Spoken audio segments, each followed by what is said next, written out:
사도행전 12장 1절에서 5절.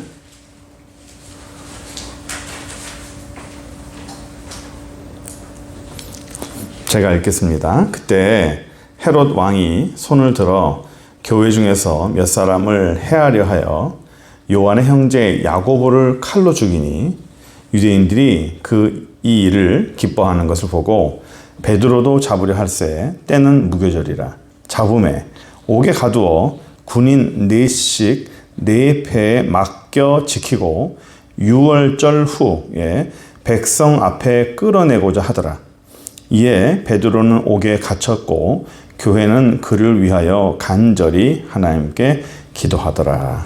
아멘. 이스라엘에 드디어 이제 예수 믿는 사람들에 대한 핍박이 시작됐습니다. 그 전부터도 있었죠. 이 예수 믿는다는 이유만으로 죽고 옥에 갇히고 고난을 당하고, 그래서 이거를 우리는 어떤 믿음으로 인해서 죽는 거를 우리는 순교라고 그러죠. 순교. 그래서 또 믿음으로 인한 어떤 고통을 또는 핍박이라고 말하기도 합니다. 순교와 핍박. 그래서 이 스데반 집사도 그 순교함을 해서 죽었고, 또 수많은 사람들이 끌려가서 죽고 매질당하고 수많은 고통을 당했죠. 그러면 고통을 당하고 죽는 게 나으냐? 죽는 게 나으냐? 아니면 몸을 피해서 하나님을 섬기고 신앙생활 하는 것이 나으냐? 어떤 게 낫다고 생각하십니까? 여기서 그냥 내가 믿음을 지키면서, 이 자리에서 믿음을 지키면서 그냥 순교, 고통당하고 핍박당하면서 죽는 게 낫냐? 아니면 피해서라도 예수를 믿는 것이 낫냐라는 거죠. 우리가 이 일제시대 때 두 부류가 있었습니다. 교회를 지키는 그룹이 있었고, 교회를 지키되 앞으로의 미래와 성도를 위해서 신사참배를 하자. 신사참배를 하고 이 교회를 지키자. 지금은 우리가 죄를 짓지만 후세 사람들이 이 교회에서 계속 신앙생활 할 수 있게끔 신사참배를 하자. 그리고 신사참배는 아무것도 아니다. 신앙을 지키는 게 중요하다라고 하는 그룹과, 신사참배는 우상숭배다. 할 수 없다. 라고 하는 그룹이, 두 그룹이 있었어요. 신사참배를 했던 그룹은 신사참배를 인정하고 그건 우상숭배가 아니다 라고 했던 분들은 교회를 지킬 수 있었어요. 그 교회를 유지할 수 있었습니다. 그 교회에 건드리지도 않았고 성도들도 계속해서 신앙생활을 하고 교회라는 명맥을 유지할 수 있었어요. 그런데 신사참배를 거부했던 그 교회는 교회가 폐쇄됩니다. 폐쇄가 되고 담임 목사는 감옥으로 끌려가고 또 그 외에 많은 성도들도 감옥으로 끌려갑니다. 교회가 공중분해됩니다. 그러니까 신사참배를 안 한 분들은 교회가 공중분해돼 가지고 교회 자체가 없어졌어요. 예배를 드릴 수 있어요, 없어요?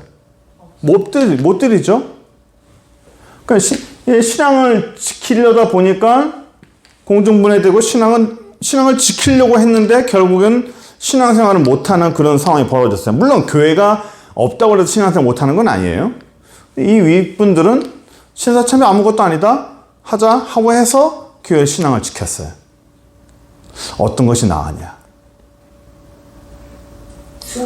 과연 누가 더 낫다? 지금에야 우리 신사참배 하는 것이 낫다. 이분들은 뭐라고 말하냐면 교회를 지킨 건 우리라는 거예요. 한국교회를 지금까지 명맥을 지켜오고 한국교회의 생명을 지켜온 건 우리들이다라는 거죠. 니들은 뭐 했냐? 감옥 가서 나왔는데 감옥 안에 있었던 거 외에는 못하지 않았느냐? 감옥 안에 있었지 않느냐? 우리는 감옥 밖에서 일제 눈치를 보면서도 이 교회를 지키기 위해서 애를 썼다. 니들 한 거 뭐냐? 감옥 안에 들어간 것밖에 더 있냐? 라고 둘이 싸우는 거예요.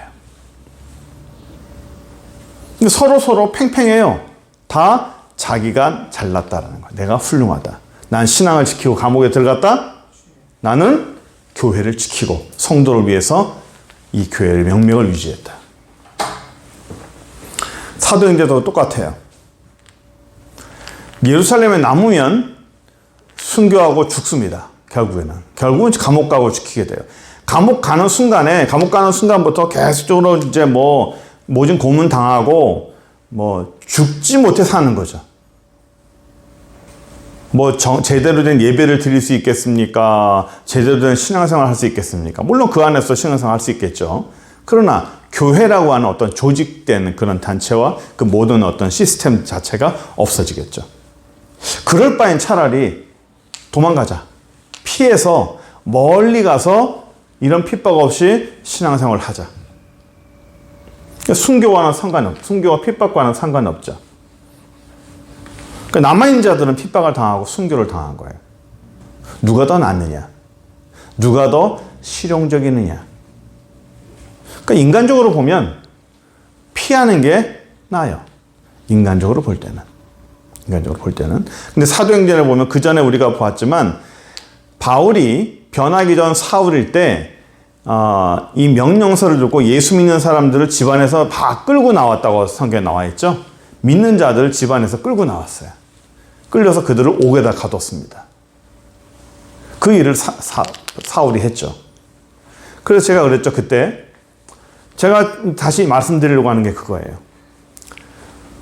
순교를 각오하고 순교와 핍박을 각오하고 남은 사람들이 있어요.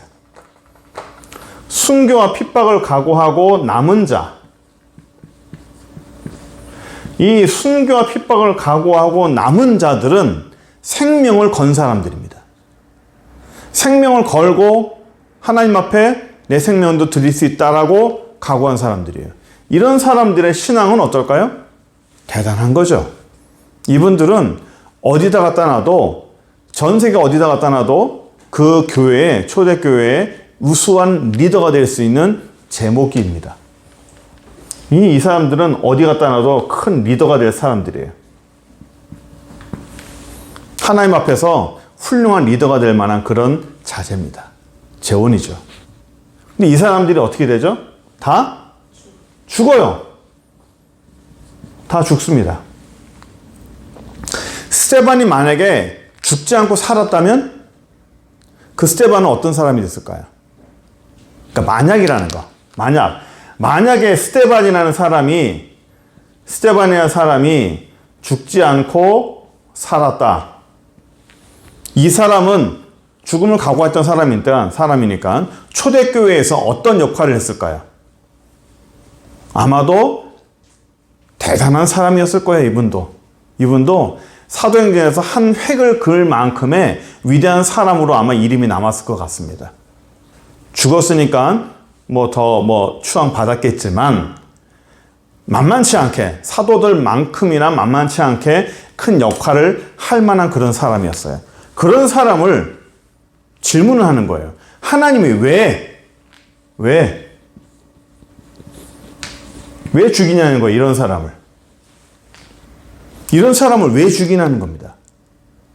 우리가 알고 있는 사도들 다 순교했어요. 그렇죠? 다 순교했습니다. 십자가에 박히고 거꾸로도 박히고 목 잘라 죽이고 전부 다 죽었어요. 그 사람들을 하나님이 왜 죽이죠? 왜 죽였을까요? 마지막까지 이 생의 숨이 다하는 그날까지 주를 위해서 열심히 일하고 그때까지 이 초대 교회를 위해서 열심히 일했다면 정말 하나님 나라를 위해서 정말 많은 일을 했을 사람들입니다. 그런데 하나님은 그 위대한 사람들을 어떻게 해요? 다 죽여요. 다 죽입니다. 그것도 그냥 병으로 죽는 것이 아니라 사형당하는 거죠. 핍박당해서 목이 잘려 죽이고 십자가에 죽이고 불태워 죽이고 다 이렇게 죽었어요. 그분들을 그렇게 죽이는 이유가 뭘까요? 하나님의 그 위대한 사람들을 그렇게 피 흘리면서까지 죽이는 이유가 뭘까요? 오늘 본문 보시면 그 2절에 요한의 형제 야고보를 칼로 죽였어요. 칼로 죽였습니다. 여기서 순교 나타났죠. 그랬더니 사람들이 좋아해요. 그래서 야 좋은다, 베드로도 죽여보자 해가지고 베드로도 죽이려고 합니다. 그런데 하나님은 베드로는 아직 더 할 일이 남았다 해서 베드로는 살립니다. 그러면 안드레는 여기 보시면 아까 그 요한의 형제 야고보, 요한의 형제 야고보를 칼로 죽였잖아요. 그럼 야고보는 하나님 앞에 할 일이 없어서 죽였을까요? 이 사람은 주님 앞에서 할 일이 없기 때문에 죽였을까요? 스데반은 하나님 앞에 할 일이 없어서 이제는 넌 다 해서 그 정도면 됐어, 그만 살아 하고 죽였을까요? 훨씬 더 일을 많이 할 수 있어요. 주를 위해서, 하나님 나라를 위해서. 야고보도 그렇고 또 뒤에 보면 베드로도 그렇고 스데반도 그렇고 또 수많은 이 순교자들이 주를 위해서 더 많이 일을 할 수 있는데 그냥 우리 하나님은 죽여버린단 말입니다. 피를 흘려서 죽여버리는 거예요. 왜 그럴까? 제가 그때 가치 얘기를 했었죠. 가치.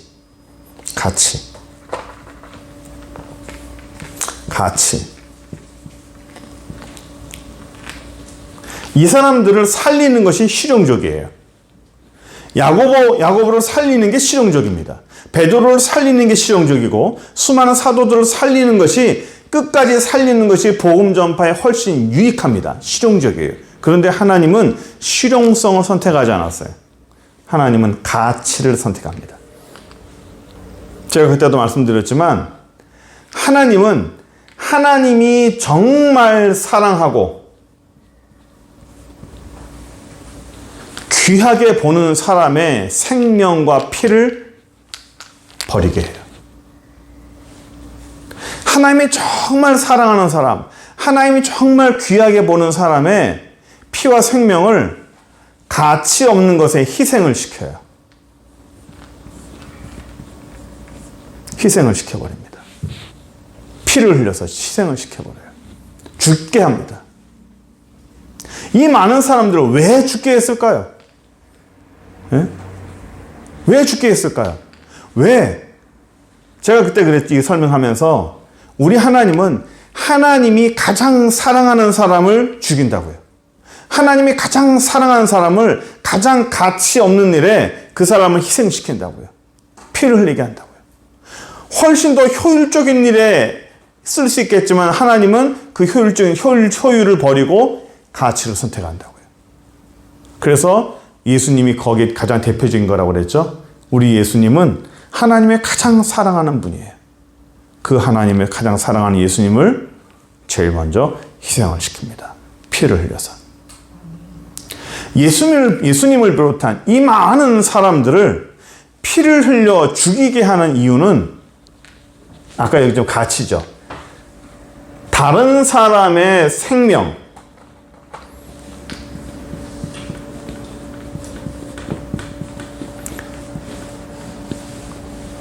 다른 생명의 가치를 높이기 위해서예요.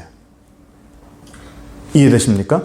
이 사람들이 가치 있는 사람들을 죽이면서 가치가 있는 사람들의, 하나님이 사랑하는 사람들의 이 사람을 희생을 시키면서 그 외에 가치가 없는 사람들의 생명의 가치가 높아지는 거예요. 그러니까 예수님의 가장 하나님의 가장 사랑하고 하나님이 가장 가치 있게 생각하는 예수님을 희생시키고 죽이면서 예수님이 살리는 우리들의 가치가 높아지는 겁니다. 우리는 아무것도 아니잖아요. 정말 우리는 정말 아무것도 아니잖아요. 먼지 같은 사람이잖아요. 먼지 같은 사람인데 예수님이 죽으면서 그 피의 옷을 입고 우리는 우리의 가치가 높아진 거예요. 예수님의 피가 우리 안에 들어오면서 우리는 하나님의 생명이 우리 안에 들어와서 전혀 다른 생명이 됐습니다. 가치가 달라진 거예요. 예수님과 결혼하게 돼서 그분과 같은 삶을 살게 되는 겁니다. 가치가 달라지는 거예요. 이 많은 사람도 똑같습니다. 하나님이 이 많은 사람들의 위대하고 가치 있는 사람들의 생명을 희생시키면서 아무것도 아닌 사람의 가치를, 생명의 가치를 높이는 거예요. 그래서 간혹 보면 교회에서 새로 오시는 분들, 새로 오시는 그런 새신자들이 있어요. 그런 새신자들을 섬길 때 교회에서는 정말 아무것도 아닌, 세상적으로 보면 돈도 없고 명예도 없고 아무것도 없지만 그 사람을 섬기기 위해서 사회에서 정말 위대한 사람이지만 교회에서 겸손한 마음으로 교회 안에서 하나님이 교회에서 그 사람에게 그를 섬기게 합니다. 교회에서는 그런 게 없잖아요. 사회 계급이 없잖아요. 가장 낮은 자리에서 섬깁니다. 하나님은 그 일을 시켜요. 네가 가서 섬겨라. 네가 가서 그를 돌봐라. 한 사람을 전도하기 위해서 그에게 얼마나 많은 애를 쓰고 노력합니까? 그 사람에게 복음 전하고 그 한 사람을 예수 믿게 하기 위해서 얼마나 자존심 내려놓습니까? 한 영혼을 구원하기 위해서 얼마나 많은 돈도 보내고 선물도 사대고 그를 교회로 데려오고 생명을 구원하기 위해서 얼마나 많이 애를 써요? 하다 보면 안 간다고 버틸 때마다 여러 가지 얘기를 하면 자존심 상하는 일이 얼마나 많아요? 내가 그래도 사회에서 이 정도 하는 사람인데 너같이 아무것도 아닌 사람 이렇게 하면 못하죠. 그런데 하나님은 정말 가치 있고 위대한 이런 사람들을, 그런 가치 없는 사람들의 생명을 살리기 위해서 하나님은 보내는 거예요. 희생을 시키는 겁니다. 헌신을 시키는 거예요. 그런 것을 우리는 희생이요, 그것을 우리는 헌신이라고 보통 얘기합니다. 희생과 헌신은 내 가치에 맞는 일을 하는 게 희생과 헌신이 아니에요. 희생과 헌신은 내 가치에 맞지 않지만 아무것도 아닌데 내가 이런 일을 해야 되나? 누구나 할 수 있는 일이지만 나 같은 사람이 이런 일을 하면 그 일 자체가 가치 있게 되는 거예요. 대통령이 와서 화장실을 청소해 보세요. 어느 화장실을 청소했다 합시다. 대통령이 와서 우리 교회 화장실을 청소했어요. 그러면 사람들은 대통령이 이 화장실을 청소했대 라고 하면 어떻게 쓰는 줄 알아요? 발 뒤꿈치 들고 들어가. 예? 무슨 의미인지 아시겠습니까? 조심합니다. 대통령이 여기를 닦았대. 앞으로도 또 닦는데 내가 잘 써야지. 내가 깨끗이 써야지. 그러면 대통령이 그 화장실을 닦고 씻었다는 이유만으로 그 평소에는 아무것도 아니었던 그 화장실의 가치가 올라가는 거예요. 이해되십니까? 하나님은 이렇게 쓰세요. 이렇게. 우리가 어떤 사람을 전도하려고 그래요? 그 사람의 가치를 높이기 위해서 하나님은 정말 귀한 사람을 낮은 데로 보내요. 우리 예수님을 왜 낮은 데로 보냈어요? 예수님의 겸손이에요? 왜 낮은 이 구유에서 태어나셨어요? 하나님인데, 천지를 창조하신 하나님인데, 그런 하나님이 낮아지셔서 낮은 자리에서 겸손의 자리에 들어오시면 그 자리가, 그 땅이 귀한 땅이 되고 그 사람들이 귀한 사람들이 되는 거예요. 우리가 귀한 사람들이 되는 겁니다.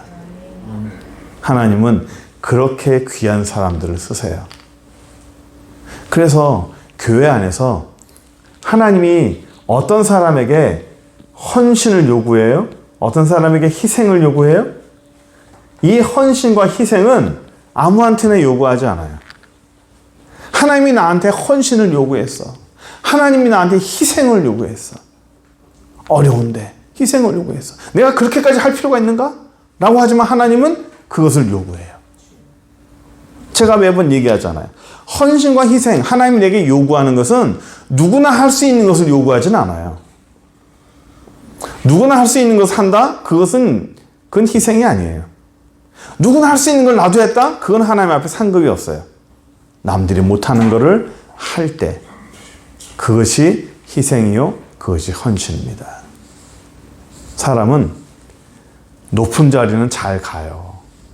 근데 낮은 자리는 어려워요.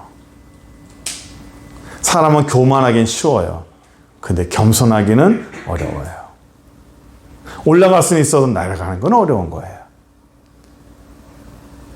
내가 도전을 해서 어떤 것을 성취하고 내가 도전해서 어떤 높은 자리에 올라가서 내가 그것을 이룰 수는 있는 것이 쉬워요. 그러나 저 밑으로 내려가서 아무것도 아닌 거를 하고 그 일에 보람을 찾고 그 일을 할 때는 사람이 힘든 거예요.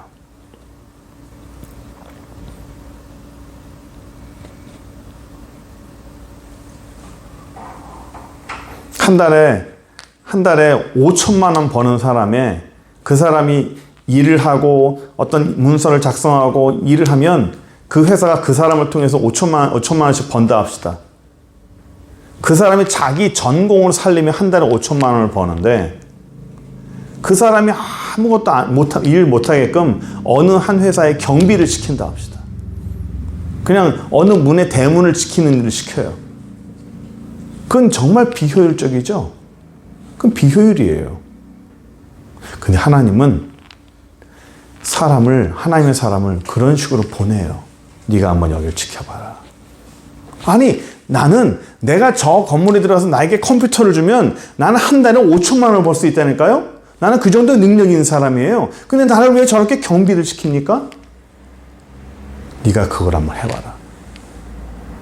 그러면 그 일 자체가 귀하게 되는 거예요. 하나님은 그렇게 해요. 그렇게 희생을 시키면서 그 자체를 귀하게 만들고 그 자체의 가치를 어디 가서 가치를 높이는 겁니다. 우리 하나님이 하시는 일이에요. 우리가 오늘 처음에만 이게 있는데 하나님이 야고보도 죽이고 베드로도 죽이려고 하고 스데반도 이미 죽이고 수많은 사람들을 다 죽여요. 수많은 사람들의 피를 흘리게 됩니다. 이 피를 흘려서 하나님은 그 외 많은 생명의 가치를 높이는 거예요. 이 땅에도 우리나라에도 수많은 순교자들의 피를 흘렸어요. 그 사람들이 죽지 않고 복음을 전했으면 훨씬 더 많이 복음을 전했겠죠. 그런데 하나님은 그들을 다 죽였어요. 순교했어요. 그 생명이 죽으면서 그 생명들이 이 땅에서 죽어가면서 이 나라의 생명들, 이 나라의 구원받을 생명들의 가치가 높아지는 겁니다. 이 나라의 가치가 높아지는 거예요. 하나님이 이 땅을 사랑하죠? 하나님은 우리나라를 정말 사랑한다고 봐요. 이 나라에 정말 하나님이 큰 축복이 있다고 봅니다. 저는 왜 그렇다고 생각하세요? 하나님이 이 땅을 왜 축복한다고 생각하세요? 그 돌아가신 분들, 그 희생했던, 그 순교했던 그분들의 생명이 이 나라와 이 백성들의 가치를 높여준 거예요. 아멘. 왜 축복받느냐? 왜 잘 되느냐? 그분들이 희생했기 때문이에요. 아멘. 그분들이 헌신했기 때문이에요. 자녀들이 잘 되고 축복받는 이유가 뭐가 생각하십니까? 부모들이 하나님 앞에 헌신한 거예요. 하나님 앞에 희생한 거예요. 하나님 앞에 헌신하고 희생하면서 자녀들의 가치가 높아진 거예요. 아멘. 내가 희생하고 내가 헌신하면 그 헌신하고 희생한 것에 대한 가치가 내 자녀들에게 높아지는 겁니다. 그냥 내가 기도를 많이 했으니까 기도가 갔겠지 말이요. 그것도 맞아요. 그러나 내가 기도해서 축복받는 것도 있지만 하나님은 내가 헌신하는 걸 받아요. 나의 희생을 받아요. 나의 희생과 헌신을 보면서 그 자녀를 축복하는 거예요. 내가 어떤 사람을 전도해요? 내가 전도와 그 사람을 세우길 원해요? 내가 그 사람에게 헌신하는 것만큼 그 영혼의 가치가 높아지는 거예요. 하나님 앞에서. 우리가 생명과 한 사람의 영혼은 그냥 되지 않잖아요. 교회 그냥 옵니까? 예? 교회 그냥 옵니까?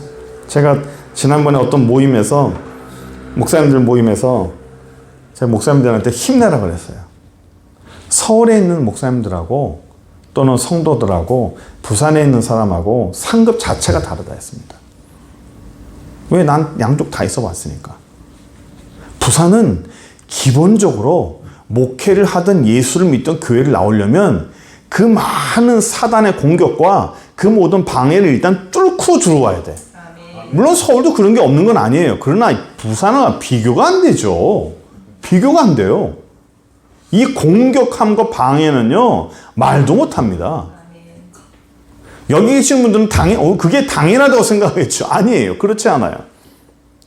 이건 비교할 수도 없이 많고, 비교할 수도 없이 공격이 강하고, 비교할 수도 없이 부산 지역에 나타나니 누르는 이 약한 영의 세력이 엄청나게 강한 거예요. 그럼 여기서 예수 믿는 사람은, 여기서 하나님 앞에 목회하고, 여기서 하나님 앞에 신앙생활하는 사람들은요, 서울에 있는 사람하고 상급 자체가 달라요. 아멘. 제가 확신하게 말씀드릴게요. 다릅니다. 많이 다릅니다.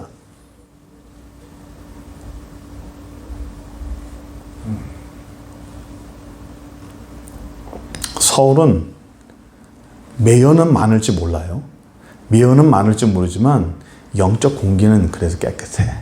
여기는 어우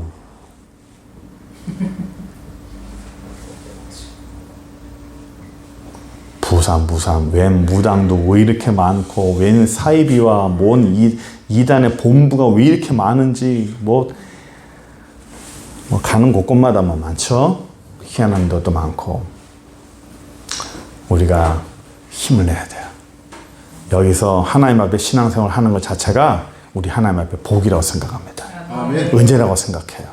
그래서 내가 하나님 앞에 가치 있는 사람이 돼야 다른 사람도 가치 있는 사람을 만들 수 있다고 생각하고 저는 우리 교회의 모든 사람들이 하나님 앞에 가치 있는 사람 되기 원합니다. 우리 교회에 들어오는 모든 분들도 하나님 앞에 복된 가치 있는 사람 되기를 간절히 축원합니다. 기도하겠습니다. 전능하신 하나님 감사합니다. 주여 저희에게 은혜와 사랑을 허락하여 주시고 믿음으로 이 땅을 힘있게 살게 하심을 감사합니다. 전능하신 하나님 능력 가운데 거하여 주셔서 예수 이름으로 말미암아 힘써 지키고 힘써 능력으로 살아갈 수 있는 저희들 되게 하여 주옵소서. 우리의 희생과 우리 헌신으로 말미암아 다른 사람들이 가치 있게 된다는 사실을 기억하고 믿음의 큰 승점을 올릴 수 있는 저희들 되게 하여 주옵소서. 예수 그리스도의 이름으로 기도드립니다. 아멘.